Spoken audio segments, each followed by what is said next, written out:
Hey guys, I'm Ty, and you're watching the DJI Spark tutorial video series. In the past, controlling a DJI drone required either a remote controller or a smartphone. With Spark's new advanced gesture system, controllers and phones are no longer a requirement to fly. In this video, we'll show you how to launch, control, and land Spark, all with the palm of your hand. Ready? All right, let's get started with palm launch. To perform a palm launch and use palm control, you'll first need to enable advanced gesture control. You can enable this option during activation, but if you didn't, don't worry.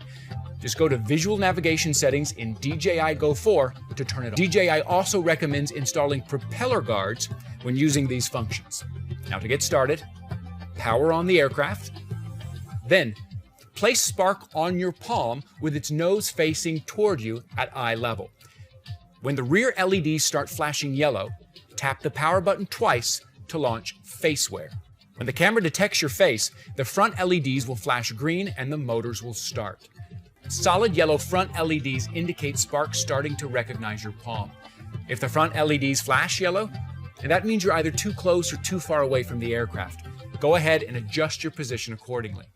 Slowly move your hand up, down, left, right, forward or backward, and Spark will move right along with you.